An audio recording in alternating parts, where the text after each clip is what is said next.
Limited যুদ্ধ হিসেবে থাকবে বলে আমার ধারণা। এটা দুই পক্ষই হয়তো রেস্ট টেনে যাবে।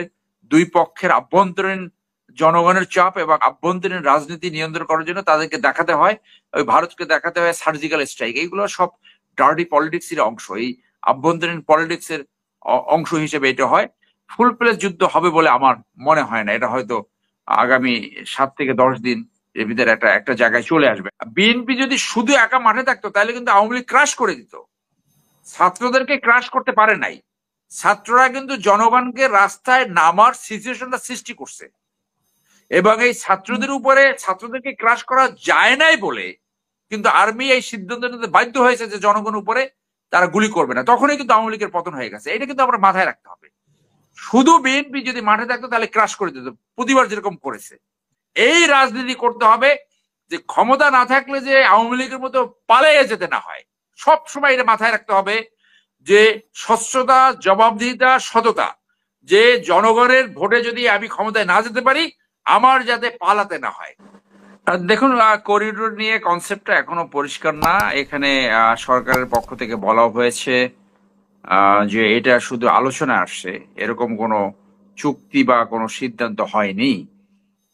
তবে আমি মনে করি যে বাংলাদেশে ইন্ডিয়া যেভাবে আমাদেরকে একটা হেজিমনিক একটা সিচুয়েশন সৃষ্টি করে রাখে, সেই ক্ষেত্রে চায়নার সাথে সম্পর্ক এবং ইউএস এর সাথে সম্পর্ক একটা ব্যালান্সিং ফ্যাক্টর প্রয়োজন আছে বলে আমি মনে করি। যে ইউএস একজন সিনেটর বলেছিল যে আরাকানকে স্বাধীন করে দেওয়া সেটা একটা সমাধান। সেটা যদি হয়, সেরকম যদি প্ল্যান থাকে, সেটা বাংলাদেশে অ্যাডভান্টেজ আসতে পারে।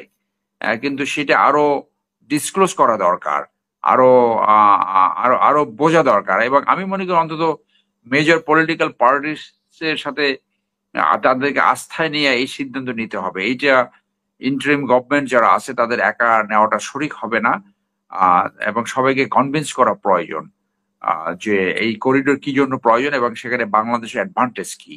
সো এটা ওপেনলি আমি এটা ডিনাইও করব না, আবার যে একসেপ্ট করতে হবে তা না। আর একটু বোঝার ব্যাপার আছে যে এখানে বাংলাদেশের স্বার্থ কিভাবে রক্ষিত হবে, সেইটা বোঝার প্রয়োজন আছে বলে আমি মনে করি। এখন আপনি আসেন যে ইন্ডিয়া পাকিস্তান যে যে যুদ্ধটা শুরু হয়েছে, এটা আমি মনে করি একটা লিমিটেড যুদ্ধ হবে, আর বেশি আগাবে না। দুইটা নিউক্লিয়ার পাওয়ার এই এই যুদ্ধের সাথে আপনার দুই দেশেরই আভ্যন্তরীণ রাজনীতি জড়িত আছে। কারণ এই হিন্দুত্ববাদী সরকারকে দেখাতে হয় যে আমরা কিছু একটা করছি। যদি পেহেলগামের যে আক্রমণটা সেইটা অর্কেস্ট্রেশন হতে পারে সেরকমও সন্দেহ অনেকের রয়েছে, যে যখনই আমেরিকান কোনো উচ্চপদস্থ কেউ ভিজিটে থাকে তখনই এই ধরনের একটা সন্ত্রাসী কার্যক্রম চলে। এর আগে একবার হয়েছে, এবং এবার যখন ভাইস প্রেসিডেন্ট ভারতে সফররত ছিল তখন এই ঘটনা ঘটেছে। আর পাকিস্তান থেকে অব্লিগেশন হয়েছে যে কাউন্টার অ্যাটাক করতে হবে। এই মুহূর্তে বোধহয় তারা আবার মিসাইল অ্যাটাক লঞ্চ করেছে জম্মু এন্ড কাশ্মীরে, যেটা আমি বিবিসিতে দেখলাম। সো এইটা আমার মনে হয় না বেশি দূর কন্টিনিউ করবে। এটা লিমিটেড যুদ্ধ হিসেবে থাকবে বলে আমার ধারণা। এটা দুই পক্ষই হয়তো রেস্ট টেনে যাবে। দুই পক্ষের আভ্যন্তরীণ জনগণের চাপ এবং আভ্যন্তরীণ রাজনীতি নিয়ন্ত্রণ করার জন্য তাদেরকে দেখাতে হয়, ওই ভারতকে দেখাতে হয় সার্জিক্যাল স্ট্রাইক। এইগুলো সব ডার্টি পলিটিক্স এর অংশ, এই আভ্যন্তরীণ পলিটিক্স এর অংশ হিসেবে এটা হয়। ফুল প্লেস যুদ্ধ হবে বলে আমার মনে হয় না। এটা হয়তো আগামী 7 থেকে 10 দিন এর ভিতরে একটা একটা জায়গায় চলে আসবে, একটা ট্রুস হবে, অথবা দুই পক্ষই হয়তো আরো রেস্ট্রেইন করবে। এখন আসলে বাংলাদেশের পলিটিক্স আমি মনে করি যে এই 5ই আগস্টের মাফিয়া পতনের পরে, স্বৈরতান্ত্রিক সরকার পতনের পরে সবচেয়ে বড় বার্ডেনটা আসছে বিএনপির উপরে। যে বিএনপি অন্তর্বর্তী সরকার তো একসময় না একসময় নির্বাচন দিতে হবে, সবচেয়ে বড় বার্ডেন। এই বার্ডেনটা যদি তারা ভুল করে তাহলে আগামী রাজনৈতিক ডিসকোর্স এইটার উপর নির্ভর করবে।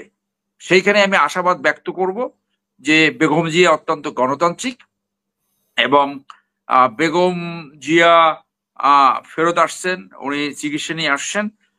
তারেক রহমান অনেক দিন বিদেশে, তারেক রহমান লন্ডনে থেকে উনি গণতন্ত্রের সর্বোচ্চ প্র্যাকটিস দেখেছেন নিজের চোখে। উনি দেখেছেন কি করে ওয়েস্টমিনিস্টার গণতন্ত্র প্র্যাকটিস হয়। উনি দেখেছেন যে দলের ভিতরে কিভাবে দুর্নীতি মুক্ত রাখা যায়, দলের ভিতরে কিভাবে জবাবদিহিতা রক্ষা করা যায়। উনি যদি সেইটা বাংলাদেশের রাজনীতিতে, স্পেশালি বিএনপির ভিতরে সেটা আনতে পারে, সেটা কিন্তু বড় ধরনের একটা অ্যাচিভমেন্ট হবে। যে দলের ভিতরে একটা জবাবদিহিতা, দলের ভিতরে যারা দুর্নীতি করে তাদেরকে বিচারের সম্মুখীন করা, দলের ভিতরে ন্যায্যতা রক্ষা করা, দলের ভিতরে গণতন্ত্র প্র্যাকটিস, এবং এর মাধ্যমে সঠিক লোককে সঠিক জায়গায় পদায়ন করা। আমি আগের আলোচনাটা একটু মডিফাই করব, যে কোনো রাজনৈতিক দলে নতুন সদস্য, নতুন নেতা আনার পথ বন্ধ করা যাবে না, তাহলে এটা বন্ধত্ব সৃষ্টি হবে। আপনি যদি জাপানে যান, সদস্য কেন আপনি যদি জাপানে যান, আপনি জাপানে এখনো রাজনৈতিক দল কোনো একজন ব্রিলিয়ান্ট লোক যখন চাকরি থেকে অবসর নেয় তাদেরকে ইনভাইট করে, আপনি আমাদের দলে আসেন, আমাদের দলে আসেন। কারণ দলগুলো যদি মেধা এবং মননকে আকর্ষণ না করতে পারে, তাহলে এটা নিজে থেকেই আভ্যন্তরীণ ভাবে উইক হয়ে যায়। সো মূল কথাটা হলো স্বচ্ছতা এবং জবাবদিহিতা। এর মাধ্যমে, এই রাজনৈতিক প্রক্রিয়ার মাধ্যমে দল ভালো মানুষ আনার প্রক্রিয়া, যেটা জিয়াউর রহমান ফলো করছে, খারাপ এবং ভালোর ভিতর থেকে ভালো নেতৃত্বকে সামনে আনা, সেইটা হলো দলের সামনে বড় চ্যালেঞ্জ। এটাকে বিএনপির এখানে কন্ট্রিবিউশন আছে। আপনার এইটা কিন্তু সবসময় মনে রাখতে হবে যে বিএনপি অসহযোগ আন্দোলন পর্যন্ত ঘোষণা করেছিল, এবং বিএনপি যদি শুধু একা মাঠে থাকতো তাহলে কিন্তু আওয়ামী লীগ ক্রাশ করে দিত। ছাত্রদেরকে ক্রাশ করতে পারে নাই। ছাত্ররা কিন্তু জনগণকে রাস্তায় নামার সিচুয়েশনটা সৃষ্টি করছে, এবং এই ছাত্রদের উপরে ছাত্রদেরকে ক্রাশ করা যায় নাই বলে কিন্তু আর্মি এই সিদ্ধান্ত নিতে বাধ্য হয়েছে যে জনগণের উপরে তারা গুলি করবে না। তখনই কিন্তু আওয়ামী লীগের পতন হয়ে গেছে। এটা কিন্তু আমরা মাথায় রাখতে হবে। শুধু বিএনপি যদি মাঠে থাকতো তাহলে ক্রাশ করে দিত, প্রতিবার যেরকম করেছে। তো এইটা মাথায় রেখে দলের ভিতরে নতুন নেতৃত্ব আনয়ন, দলের ভিতরে ভালো মানুষকে সামনে আনা, দলের যে মেম্বারশিপ, এটা কখনোই বন্ধ করা যাবে না। তাহলে আপনার এই দল তাহলে নিজে থেকে উইক হয়ে যাবে।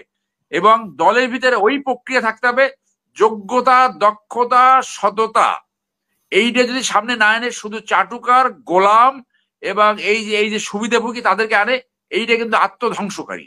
অতএব মেধার এবং যোগ্যতার মূল্যায়ন করা দলের ভিতরে সেই সিস্টেম আনা অত্যন্ত প্রয়োজন, এবং তারেক সাহেব এটা পারবে বলে আমি এই আশাবাদ ব্যক্ত করি। উনি দলের ভিতরে জবাবদিহিতা নিশ্চিত করবে, দলের ভিতরে দুর্নীতিবাজদের বিরুদ্ধে বিচারের ব্যবস্থা করবে, দলের ভিতরে ডিবেটের ব্যবস্থা করবে।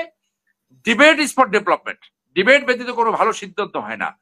এবং ভালো মানুষকে দলে আসার পথ সবসময় খোলা রাখতে হবে, এবং দল এমন ভাবে লিডারশিপ সামনে আনবে যে ওই আওয়ামী লীগের পদলহনকারী বিটিম না, অল কোয়ালিফাইড লোক। যে একটা এলাকায় একজন ভালো নেতাকে সামনে আনলে মানুষ বলবে ও দেখছে বিএনপি ভালো মানুষটাকে সামনে আনছে। ওই প্রক্রিয়া আনতে হবে। এবং সর্বশেষ এই রাজনীতি করতে হবে যে ক্ষমতা না থাকলে যে আওয়ামী লীগের মতো পালিয়ে যেতে না হয়। সব সময় এটা মাথায় রাখতে হবে যে স্বচ্ছতা, জবাবদিহিতা, সততা, যে জনগণের ভোটে যদি আমি ক্ষমতায় না যেতে পারি, আমার যাতে পালাতে না হয়, এইটা মাথায় রাখলে তখন ভুল কম হবে। ধন্যবাদ।